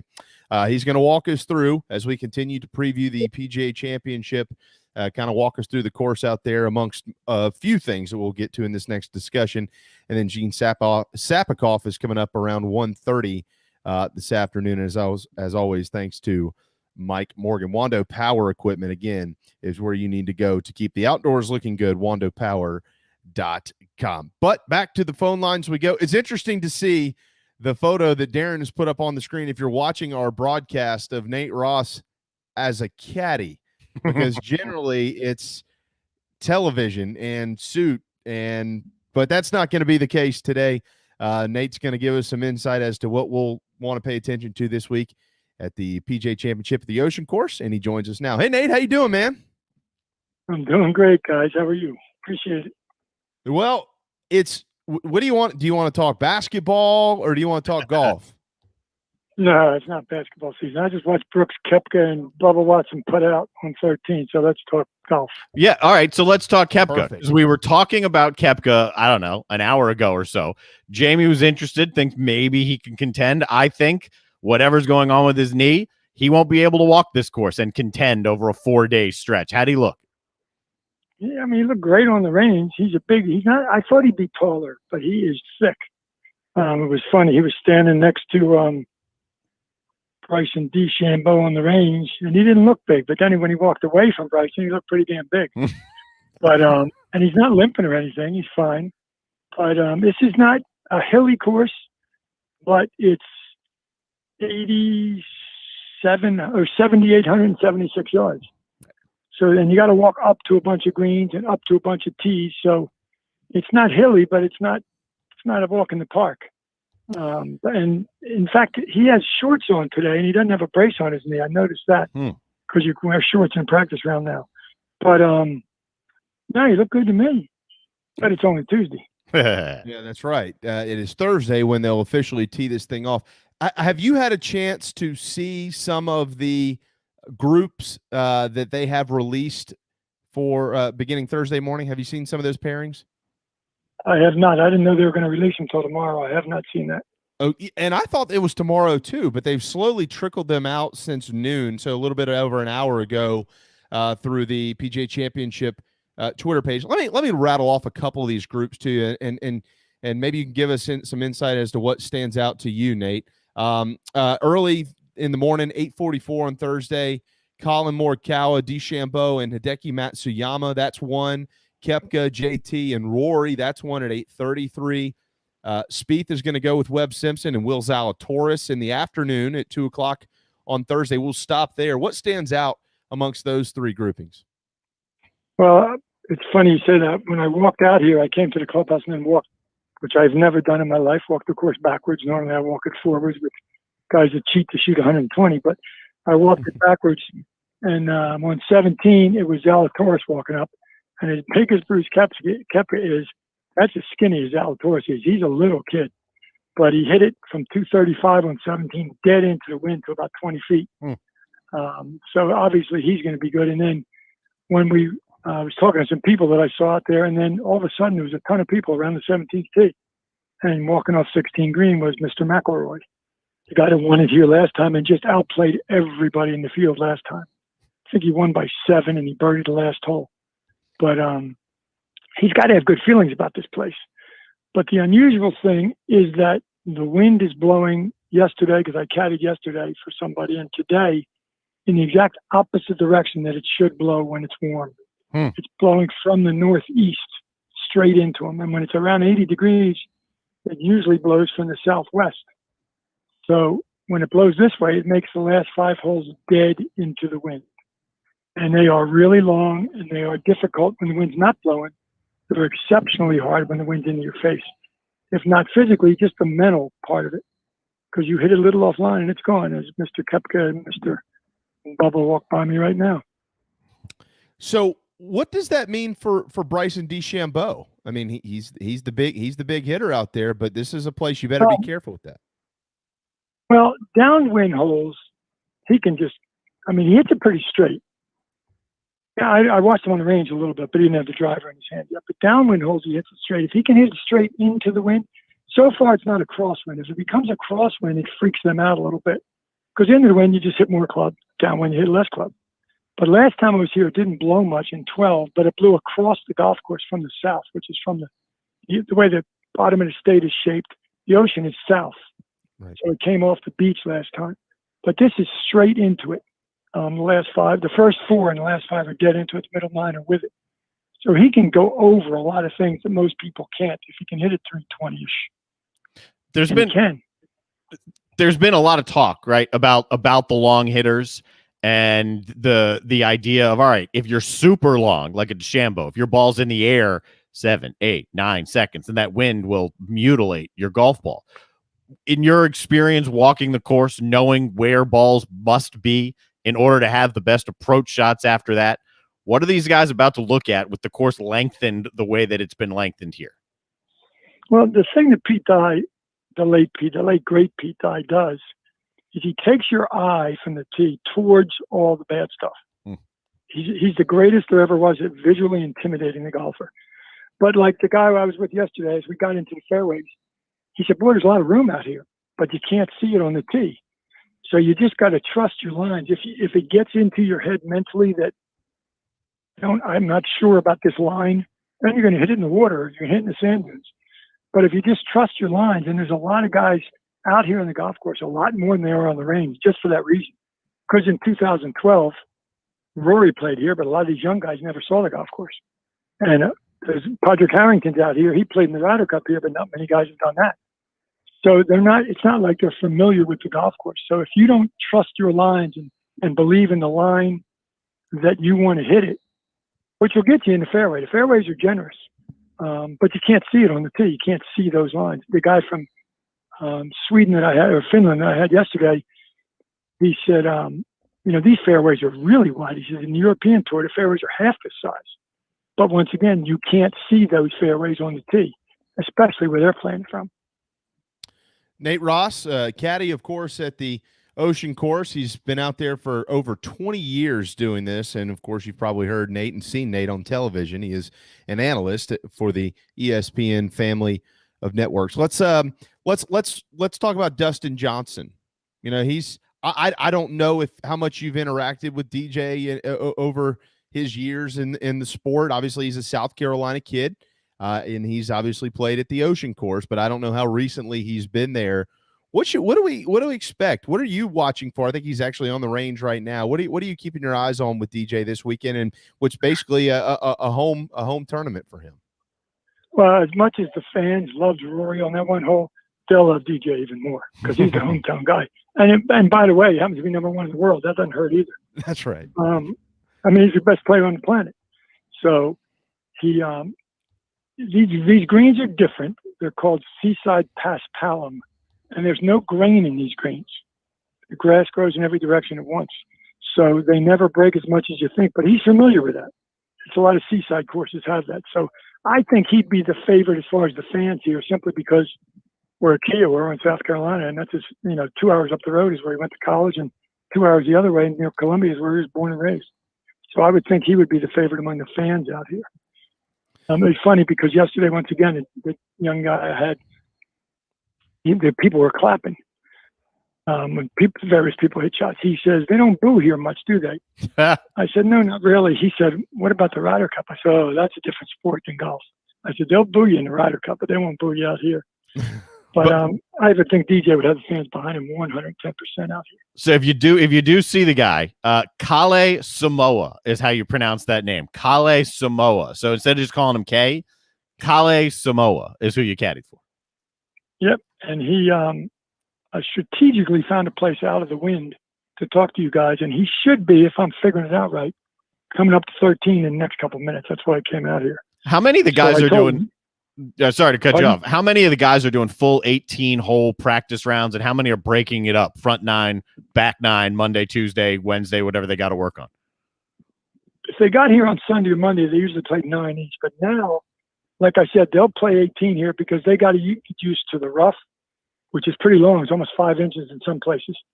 And early in the morning, the rough will be wet because of the dew, unless it's really windy the night before. Like he said to me, this is going to be wet in the morning, isn't it? I said, yeah, it is. So if you get, it's either early, late, or late, early with your tee times the first 2 days. So they got to get used to that because the club grabs it. And there's like I said, wide fairways, but then there's a first cut of 6 feet. And then there's the rough. And the rough is 5 inches, sometimes more in some places. So keep it in the short grass, you're in good shape. But he was fun. He is the participant for Sweden in the Olympics. He said, if we have an Olympics. So he's fired up about that. He qualified for that. But he doesn't know if there's going to be one. Yeah. But he can hit it. He can hit it really well. He read the greens amazingly well out here. Because I said to his caddy, who's from Scotland, he was one funny dude. His dad had been caddying at, I can't remember the course, not the old course anyway, for 25 years. Troon, right? And then pardon? Troon? Royal Troon, that's right, yeah. And his dad had been caddying there for years, and he had some great lines. Because we were talking about the bags that they're heavy. He goes, my dad calls them coffins. He said, you carried a coffin today if it's heavy. But we were laughing the whole day. It was fun because it's not high intensity yet. Right. It was only Tuesday, or it was Monday. Today's Tuesday. But they'll ramp it up. And he's trying to get in the top 10. He said that'll open up so many doors for him. And his ultimate goal is to get his PGA card. Nate, as we've looked at the weather for this weekend, and obviously the ocean course is on the beach, basically, so things can change. There is no rain in the forecast, which is great for folks having to battle through that. And it looks like that the heat. We actually saw Rob Fowler on Sunday. Darren and I were able to catch up with him for a little bit. And he expects, even though they will be on the coast and it'll be different from inland, it will be warmer Saturday and Sunday, and the winds are looking to pick up a little bit more. So for those that make the cut, what will that mean in comparison to their Thursday and Friday tee times? The wind will be 180 degrees, the opposite direction of Thursday and Friday. If it gets over 80 degrees, and I heard one of the ESPN announcers, I won't say his name because I don't like him anyway. Well, the wind changes even during the day out there. No, it never does. It changes day to day. But normally the winter wind, this is what we're facing now, and you can feel the cool wind comes from the northeast or east. When it gets over 80 degrees, it goes southwest or west-southwest, which is what they're predicting. So they're going to play one golf course on Thursday and Friday, and they're going to play a totally different golf course on Saturday and Sunday because the wind will flip. And the last 5 will be downwind, but the middle 9 will be dead into it. And they said 5 to 10. It's blowing at least 50. I mean, the flags are stiff. I'm looking at 13 flag. It's stiff right now. And that's 14 to 15 miles an hour. That's at least a club, sometimes 2 clubs. So there's 2 different golf courses, Thursday, Friday, as they will play Saturday, Sunday. Obviously, you know this course as well as anybody, Nate, and you remember, I'm sure, vividly from 9 years ago. What do you think the scoring will look like this time around playing this tournament in May? Obviously, the field's a little bit different, but all of those factors considered, how do you see the field scoring this week? Well, like I said, Rory blew away the field last time. And somebody might do that again, but I don't think it'll be double digits under par. They can't make the greens really, really fast, because if the wind blows, the ball won't stay on the greens. Like on 14, on 16, they're elevated greens. That's the highest point on the golf course. So if they can't make them lightning fast, because they'll be unputtable. So they have to, and they're probably stimping it about at 12, maybe 11 right now, but they can't do any more than that, because, like I said, they won't be able to play on it. So that's one factor. I would say 5, 6, maybe 7 under par would win it. I mean, I can't see going double digits. It's not going to happen. Not in this wind. And Pete died roll over in his grave if somebody went double digits under. For the fans, Nate, this is something that, you know, every tournament that's played, if they watch on TV, they certainly love to hear these type of things. So the fringe golfer that just knows what to look for. What holes would you circle as scoring holes? Holes where some players can kind of go get it this week, and then which holes, in contrast, would you deem as most difficult? Most difficult, I'm standing right next to one of them, 14 and then 17 on the back nine. 14 is a 240-yard par 3 to a skinny green with a big valley on either side of it. 17, Pete Dye loves par 3. 17, that's kind of his signature over water. 17 is 230 yards. There's a tee, there's a green, and there's a pond in between and nothing else. And bunkers on the left. So those 2 holes on the back will be special. Into the wind or downwind. The front pins on downwind holes are really hard to get close to, because this pass-pound grass, another characteristic of it, if you hit the fringe, it grabs the ball like Velcro. It won't release. And a lot of guys were chipping a lot of times around the greens today, and they will on Wednesday as well, to get a feel for this fringe, because it's just different. The ball won't jump through it. If you hit the fringe, it's going to kill it. So that's something to think about. On the front side, I think 1's a birdie hole. 2, Bryson can knock it to within 160 yards, and it's a 550-yard par 5. But he can take it over. He can take it over the corner over all the trees. And Tiger did it last time they were here. Rory did it last time they were here. The par 5s are, the characteristic is the greens are really wide, just not very deep. So if you're coming in with a hybrid or a 3-iron, it's hard to hold the green. You're coming in with a 165. Heck, that's probably a wedge for Bryson. He can stop it. Number 4 is a cool hole. Number 3 is a cool hole too, because it's a very short par 4 for them. It's about 390-ish. But the green is the smallest green on the golf course, and it's like turning the cereal bowl upside down. Wow. With the average golfer that I caddy for, they play one-man ping pong back and forth over the hole. But it's a great hole. If you can hit the green, anywhere you hit the green, it's a birdie putt, because it's such a tiny green. And that's the one where Rory got the ball stuck in the tree last time. Yeah, okay. He identified it. He took a drop in the mulch, and he got up and down for par. That's the kind of week he had. How's the rough play? I was watching a lot of the coverage yesterday, and it's all across networks. I mean, you can get it on the Golf Channel, you can get it on ESPN and ESPN Plus as this thing goes along, and CBS. The rough was a discussion point as they were showing JT. I don't remember which green he was around, but how in certain places it might look tougher than it is. It might look long. It hasn't been cut in a while, but the ball comes out fairly clean.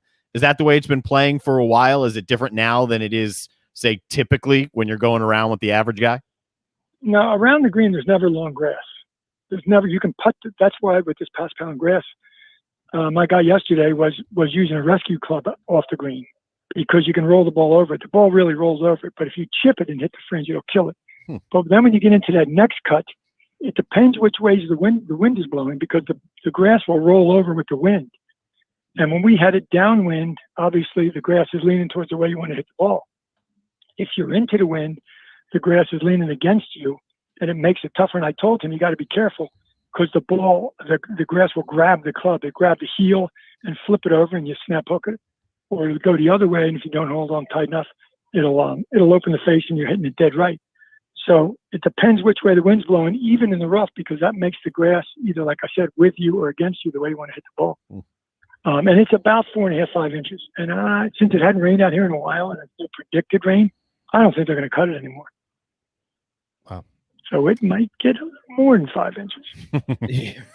Maybe, possibly. Now, what will you? A great tip: when you watch them play and you can't see their shoes when they're standing there, that's pretty long. Yeah. That's I think I would agree with that. And I've been there before. It's a bad feeling. What will you be doing, Nate? What is your role in the 2021 PGA Championship at Kiawah throughout the week? Well, I'm trying to find David Faraday so I can push him down a hill and maybe twist his ankle, and then maybe I could take his job. So far, I haven't seen him out. But no, I'm working for CBS. I'm going to be a spotter, which is really fun because, number one, my credential says inside the ropes, which is all I really wanted. Mm-hmm. And number two is they only do it with 4 groups a day, the featured groups. So you're going with the guys that are in the lead or the popular guys till they play bad, and then I'll hear you go over the hole, whatever, and get with this group. And we'll basically say who's going first, talk to the truck, who's going first and how far away from the green they are, how far away from the pin they are. And then that makes Mr. Faraday and Dottie Pepper sound really intelligent. But I don't mind helping them. So you're walking around basically a rangefinder. So you basically beat the player to their ball and inform the truck, hey man, he's 220 out right here. And get the hell out of the way before they get there. Right. I remember last time I did it. And he's walking up and I'm standing 4 feet from I can't remember who it was, ball. And all he's thinking is, he kicked my damn ball. I know he kicked the ball. So no. And secondly, get out of the camera shot when they get there. They don't want you on TV. They want the player. But that's basically it. Nice. Tell them how far away they are, who's going first, and then the infrastructure and they have cameras on the 15th tee. There's 40 cameras in a semicircle around the tee, and it's 4D something. 360. Slow motion. Not 3D, 4D. No, 4D 360. It gives you the whole thing. Yes, that's what it is exactly, and it can swing around. So I said to the guy yesterday, we walked up to the tee, I said, man, this must be hell, having to focus all these cameras by hand. And he just started laughing. He goes, no. It's automatic. I said, I know it is. But no, that's pretty cool too. And then there's drones all over the place. And of course, the Goodyear blimp will be here. And the infrastructure for Golf Channel, ESPN, obviously CBS, all the foreign networks. It's like a city to itself. It's amazing. Well, to get it started. The blimp should make it easy on the players. Whichever way the wind is blowing the blimp, you'll know. You don't have to pick the grass up, toss it in the air anymore. That's old school. Just watch Goodyear and see where he drifts. It's funny you say that. Every golf tournament obviously has these giant antennas, and there's always a flag on top of the antenna that you can see on either 9 to give you an idea.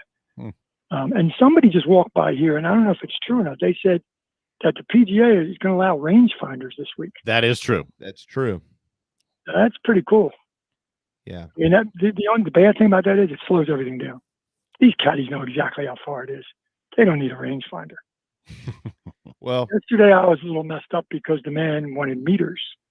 Oh. So I had to change my rangefinder. I know how to do it and convert it, but we would have still been on the 15th hole today. Well, but I figured out how to change my rangefinder to meters.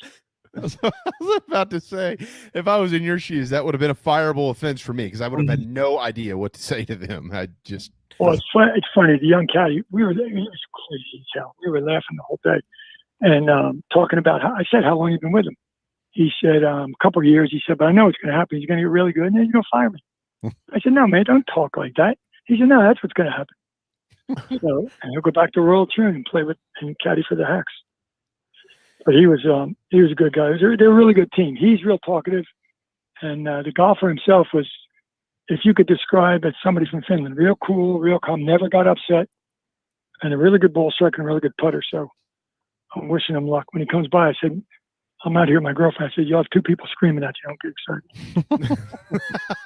excited. We're gonna have a good time. I think I just see him going up to the green now. Nice. 113, which happens to be my favorite hole.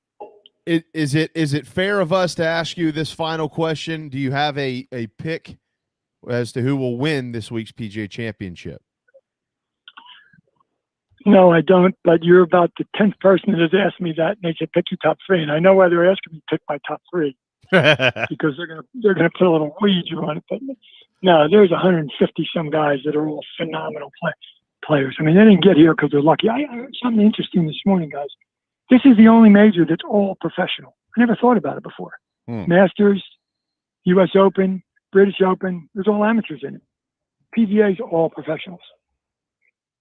Well, and that's why somebody could come off the radar. How about an off the radar name to keep an eye on? How about that? Is that fair? Ale Samoa. Heck yeah, Darren, tell him.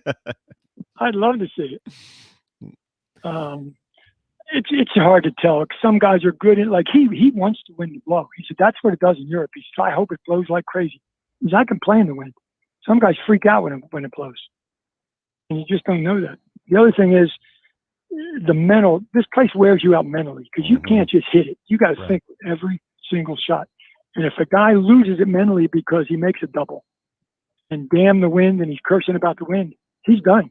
It's over. So you got to hang in there. They always talk about patience, but it's easier said than done when it's blowing 20 miles in your face and you've got the last 5 holes to play. That's a scary thought for a guy. It's going to be interesting. That's a scary thought for a guy like Jordan Spieth, whom I respect immensely. But he's had his moments on the tour, no doubt. Capable. He's played well lately though, and he was on the range next to Koepka. They were talking.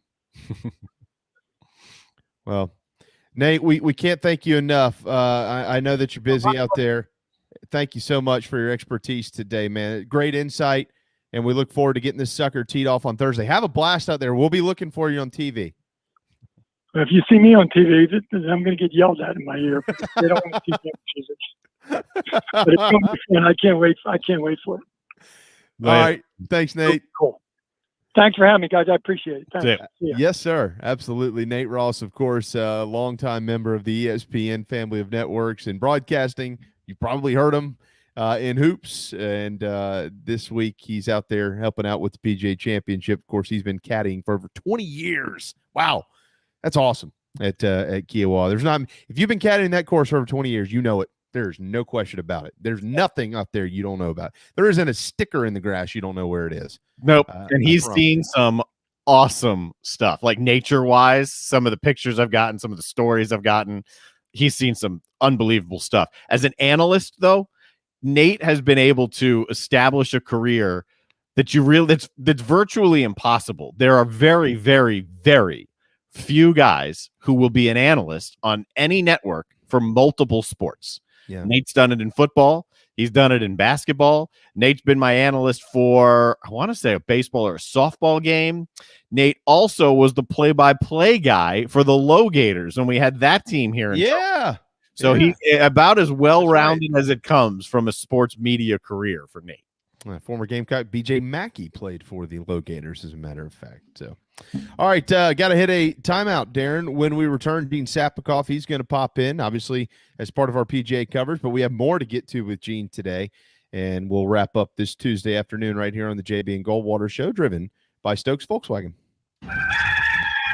Mike Morgan here for Gamecock Traditions. Baseball is going strong. You'll want to look sharp when you cheer on your Gamecocks. Under Armour, New Era, sideline hats, all with interlocking SC Baseball logo. 18 styles of $10 tees exclusively at Gamecock Traditions. Get on that email list by going to the bottom of the page, enter your email, and always be the first to know about new items as they arrive. You can also add a little Gamecock flair with house signs, garden flags, interior and yard decorations, only at one place, Gamecock Traditions. At Patriots Point Naval and Maritime Museum, families walk in the footsteps of our nation's heroes, the brave ones who risked their lives to defend our way of life. Home to the aircraft carrier USS Yorktown, USS Laffey, and the USS Clamagore, there's more than 1 million square feet of exhibit space to roam. White Glove certified, we have several new health safety measures in place to enhance the visitor experience.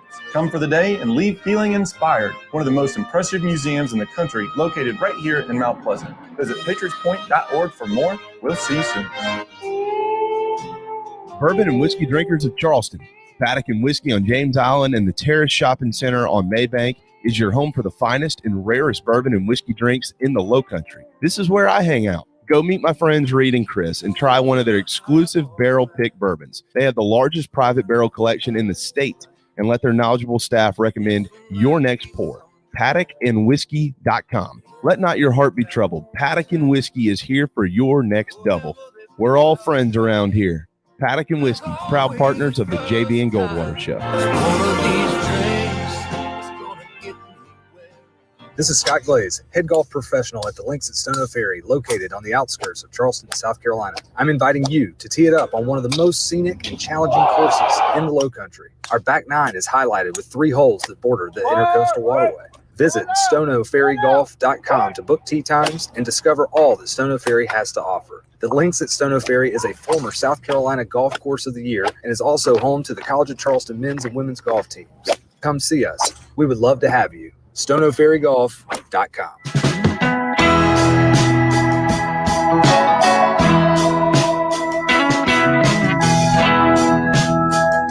What's up, everybody? This is South Carolina singer-songwriter Patrick Davis, and I might live in Nashville, Tennessee now, but guess what? I can always keep up with the news back in South Carolina because I've got the JB and Goldwater Show. Thank you, JB and Darren, for being live, loud, and awesome. No, thank you, Patrick. Welcome back, the JB and Goldwater Show, driven by Stokes Volkswagen. Final segment on a beautiful Tuesday afternoon. And on Tuesday afternoons, we're joined by Gene Sapakoff, one of the best breaking ball hitters in sports media, and we're about to throw him one. And it's just because Darren brought it up at the end of our last segment as we were wrapping up with Nate Ross. Gene, Darren mentioned that Nate used to be the play-by-play voice for Charleston's all-time greatest basketball team, the Low Gators. When's the last time you thought about those guys? You know, it's interesting that I've seen some Low Gators games, and Alex English, the coach, that was pretty cool. And yeah, it was fun. And I remember when Nate did that. Nate has worn many sports hats in the Low Country during his tenure here since the 80s. That's what I was saying. That's what got it there, because there aren't many sports analysts, or really anyone in sports media, that's as varied on a resume than Nate. I mean, he's done football, he's done basketball, he's done some baseball and softball. I know that. He's done play-by-play. It's quite a portfolio he's got. In fact, Darren, Nate actually has to carry his resume around in a wheelbarrow. It's that impressive. He's too old. So do you, Mr. 7-time sports writer of the year. You wrote one that this is the reason why you win those awards. Just a couple of days ago, if you haven't read it, postandcourier.com. 2021 PGA Championship adds to rich Charleston golf history. How did you do this? I mean, how do you know about what happened in 1743? How long did it take you to write this thing? Yeah, no, that's going to be pretty cool. I think that there's just so much that goes back. I mean, I researched at the library. I've asked some people that have some firsthand documents and stuff. This Mount Pleasant real estate appraiser, Grant Foline, and yeah, it's just really cool. I mean, to think that they think that that's the first shipment of golf equipment ever in America, 1743. First golf course, 1786. The Henry Picard legend at Country Club of Charleston. I mean, this guy comes there as an 18-year-old assistant in the 1920s, and he ends up winning the 1938 Masters, winning the 1939 PGA Championship, and really, very importantly, being a great teacher and mentor to not just Ben Hogan and Byron Nelson and Sam Snead, but to a very young Beth Daniel, who goes on to win 33 LPGA events, including a major. Yeah, Beth was a part of Debbie's coverage this weekend too. What a special human those two are, both of them. Absolutely, and I'm glad you highlighted Debbie's thing. That just, I mean, I can't get enough of that. It's ridiculous, dude. Gene, it really, not to get totally off track here, but it is. Yeah. This is unbelievable. I mean, this is 3 years. She's raised $400,000. That's 7,200 free throws she's made in 3 years, and she's raised $400,000 for it for the Special Olympics. I mean, it's unbelievable what she's done. Yeah, I think that she is really moving up the ranks and one of my very favorite sports humans. Yeah, I think she's up there alongside you at the top of mine. Gene, and again, not to get too far off track, we're going to come back to this week's tournament in just a moment. But we've talked about this a little bit around here lately, and then I saw this column that you wrote, and it really got me thinking, because there is a wide variety of events that we've had in the area. I still say probably highlighted by the Ryder Cup, the War by the Shore, but the 2012 PGA, the 2019 Women's Open just a couple of years ago, and then Hootie does their thing here and things like that. Is there? I'm asking. It's kind of hypothetical and it's kind of a rumor associated question, but the Ocean Course is obviously the big dog in bringing the majors to town on the men's side of things. But on both sides, men and women, is there another course in the area? Congaree is going to host a tournament next month outside of Charleston and Hilton Head. Is there another course in our immediate area that you think, hey, maybe one day in the next decade or so might be interested or capable of hosting a major golf tournament for both either the ladies or the gentlemen? That's a really complex question, and there's a lot involved in that. And like the people from those majors and those different organizations, and the USGA wants a different thing than the PGA of America, et cetera, have to come in and really evaluate. But just the fact that, Bulls Bay hosts Hootie Collegiate and that things have gone really well out there, maybe that's a possibility. I don't know exactly logistically how that might work. That's a factor too. There's a lot of things that go on, including that, the PGA is involved in the property ownership and sales and marketing and things of other things besides golf. So I don't know, but that course comes to mind as a possibility. It always does for me as well. I think about Bulls Bay every time. We've all kind of been around Joe Rice for a long time, and you wonder if there's a day that will arrive where Joe says, I think I'm going to hang up the lawyer career and turn my attention to trying to bring major golf to my golf course, just up Highway 17 north of Mount Pleasant. Who knows? But this week we know where it is. It's at the Ocean Course. Let's talk about Jordan Spieth. What would it mean to our area? I mean, we know what it would mean to Jordan Spieth, but if he was able to complete the Grand Slam right here in the Low Country this week.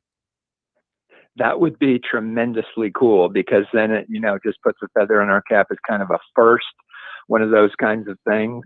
I mean, if you had like a really good young player win their first major and then go on to be great, that could be another type of thing. But Spieth's being just so popular and well-liked and kind of making this comeback that a lot of people that follow golf really hope he can continue with. That'd be one of the great storylines that you could think of out there for sure. Oh, I think so. I mean, everybody, we just spoke to Nate Ross. There's so many popular names that are being talked about. Rory, obviously. Everybody's talking about DJ. This is basically a home course for him. Spieth, the Grand Slam angle. I mean, and there's numerous others. But I want to get your thoughts on this too. We're going to ask you the same question. People are starting to talk, but it's from an injury standpoint, but nobody's talking about Brooks Koepka having a chance this week. Darren doesn't think he has much of one. I actually think he'll play very well. What do you think? I think it's going to be tough for him to come back, from that injury this fast and playing that well on that really long, really difficult course. But I think that you're talking about a guy that's won 2 PGAs. I mean, why not? He's certainly physically strong enough and tough enough and all that. But, I don't know. He wouldn't be one of my favorites. I'm with Darren on that, but that would be another tremendously cool story. And, man, the sky's the limit for that guy as far as future majors for sure. Have you seen some of the featured groupings that have been announced by the PGA today yet? Yeah, well, the Morikawa, Matsuyama, and DeChambeau grouping, the last 3 major winners, is tremendously cool. And I just think that I love it when they do things like that. And, that's just one of the coolest groupings I've seen in the major recently. But there's always U.S. Open, Masters, and of course PGA Championship. Some creative thought that goes into that. So I think it's really cool. I haven't even asked Darren this. What do y'all think about Will Zalatoris? I mean, he's on the map. I mean, has he ever played here? Does anybody have that information? Well, I don't know if he's played at the Ocean Course, but Will Zalatoris has plenty of low country experience. Not only did he play in the Azalea, when he was a teenager at Country Club of Charleston, but he's also played in the Bulls Bay tournament with Wake Forest out there in Awendaw. So I think he's clearly comfortable in this sort of environment. He's a Wake Forest guy. I know he's from Dallas being born in California, but I think he'd be really comfortable there. It's going to be tough. There's just so many top choices that could win out there, and the field is ridiculous. On paper, it's the toughest field of the year so far on the PGA Tour. 99 of the top 100 golfers are here for this. That's pretty good. Yeah, that's really good. And we were just talking to Nate about these are all pros.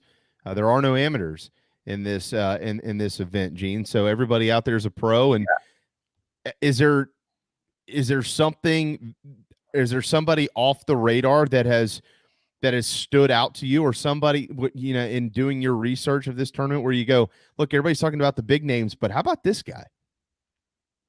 Yeah, there's a few, and I don't know, like some of them. Okay, well, here's an example. I think a lot of people aren't talking about Patrick Reed, but I think he could really play well in a course like this. And, he's already got the Masters win. He never lacks for confidence. And if he gets off to a good start, I think he could be dangerous. And I'll tell you another guy, and the odds makers even like him too, at 30-1, Daniel Berger, very interesting player. His father, Jay Berger, was a tennis pro who played in college at Clemson. I think Daniel Berger is really good, but this isn't off the radar choice at all, but I'm just going to keep picking this guy until he wins a major. I love Xander Schauffele. I just think he's got the long game, but he's smart, and he's just got the complete package. He is just ready to break through and win multiple majors. I love both of those calls, and then I'd throw Cantlay into the Schauffele mix. Oh yeah, but yeah, odds makers like him absolutely. too. I'll tell you another guy I like, and this guy's just such a good, friendly, interesting story, is Victor Hovland from Norway, played at Oklahoma State. Just a delightful personality. He kind of fits in with Schauffele in that I think he's going to be eventually a big winner over like the next decade. Gene Sapakoff, Post and Courier, 2:09 tee time on Thursday for Dustin Johnson as part of the Shane Lowry, Sergio Garcia group. I think Nate Ross just brought up something really interesting that I'd like to expand on that we just had in the previous segment. He mentioned, I think the guy that he's been caddying for this week, kind of helping out, getting prepped for the tournament. There are Europeans, obviously, in the field. There are every time there's a tournament played. And Nate mentioned that his guy was comfortable with the wind. Europeans generally are. It's different over there. So when we think about this tournament this week, there's a bunch. When I say you say Europeans. I mean, you could throw out 100 names. I mean, there's a bunch of them out there, but it might not be shocking to look at a leaderboard on Saturday or Sunday and see non-American flags at the top of this thing, because the winds are expected to change. That's going to play a significant role in the tournament. Absolutely. And, the guy from Northern Ireland wins by 8 shots last time the PGA Championship is there. And now it doesn't play exactly like a links course and stuff, but I mean, even the weather, it's just so different. Not hot and humid and steamy like it was in August of 2012. And I think that can make the Euros pretty comfortable with that, especially, the guys from Scotland, Ireland, Great Britain, etc. But I think that's a good call, Jamie, and I wouldn't be surprised by that one bit. Yeah, maybe Sergio throwing him into that mix, like a blast from the past, because he is a good ball striker. Maybe. Yeah, and not that it's known to be tremendously windy in California, but Colin Morikawa played up grew up playing all along California coast and at Cal, and one last year in San Francisco where it clearly can be windy. It's hard to repeat at the PGA because, it's not the same course. So you're not, it's like saying, oh, the repeat champion or something. You're playing a completely different course, but he's obviously the guy to watch out for. I was just looking at the tee times this week, and I noticed it somewhere in the 12 o'clock hour tomorrow, 12 something, I'm not sure. Thursday, Rich Beam will tee off. Anybody remember old Rich Beam's win back in 2002? His little dance. Rich Beam. I mean, hey, you get some interesting major winners, even at Augusta, Danny Willett, etc. Yep. Yeah, absolutely. Now, what are obviously stories are going to come this week, Gene? You'll have plenty to write about. But is there something that's already on your desk that, as the week unfolds, you will be kind of piecing together for us? Well, when I ride out Maybank Highway and go out there tomorrow in Bill Murray's van, and we should make it in several hours. But I'm looking to just find the ideal PGA Championship finish on Sunday. That's one thing I'm looking for. And I mean, I like to just see how stories unfold as the week goes. But there will be definite drama every single day, and it'll be like a different story every single day that has nothing to do particularly with the day before, for the most part. That's what I like. Loving that the weather looks good, knock on wood. I do have a story for our front page coming up later in the week, in which I'm talking to Jim Clyburn, the House Majority Whip. He's actually a golf nut. Golf enthusiast, has played all over the world, plays golf a lot, has played with a lot of presidents, and has a lot to say with about the ocean course strategy and even the strategy down at Congaree later. And I think that could be somewhat interesting story. We mentioned that Spieth is going to be going for the Grand Slam. Dustin Johnson is in pursuit of his first ever PGA Championship, folks. I'm sure he'd like to win it in his home state of South Carolina. So there are a bunch of storylines to keep an eye on, certainly. This weekend, we'll see where it goes. I do want to slide to baseball with you, Gene. If you could pivot a little bit for us, and be so kind, we'd appreciate it. It's kind of an important weekend, It's the last weekend in college baseball's regular season, at least in our neck of the woods, and the Gamecocks have put themselves in a pretty good spot to potentially host a regional. But they've got the 4th-ranked Vols coming to town this weekend. Your thoughts on the Carolina baseball program? They had lost 3 straight series. They sweep Kentucky. Where do you think they stand now? In a great spot. I just really do. I know that, it's weird to say that since the last time we talked, they lost to Clemson and stuff. But, yeah, I just like the way this pitching depth is coming together, and they just have so many possible pieces there. They hit as well in that series at Kentucky as they have. And even if they go 1-2 against a Tennessee team that's like 9th or something in the RPI, they're going to be okay to host. I just really think this pitching staff is gradually getting better. It doesn't always show itself in the way of Brett Carey being ridiculous, but some of those guys at the back end are going to come together and make good, important contributions by the 3rd of an inning type things.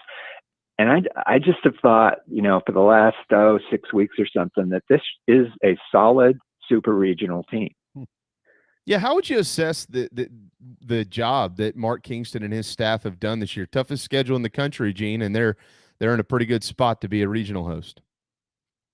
Yeah. The other thing is little things like, well, it's not little, but playing that Texas series, they lost all 3 games out in Austin, but that just made them tested tough. I know they've struggled against the very best teams in the SEC. There's no shame in that. The question that you ask is, how has he done? He's done really, really well because this program is making clear progress. And that's a good thing to see if you're a Gamecock fan, and he absolutely did not take shortcuts. In contrast, the Tigers of Clemson are struggling.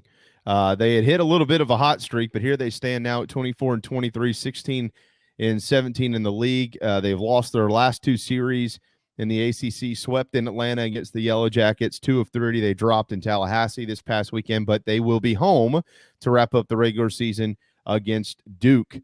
Where do you think Clemson and Monty Lee stand? I mean, they can get their way into the postseason, but if it ended today, would they be in? No, they wouldn't. And they really need to just sweep Duke and then do well in the ACC tournament. What a frustrating situation. I mean, they haven't hit all that well. Right now, still, they're getting out-hit 262 to 257. That is so un-Clemson-like. But they had been pitching pretty well.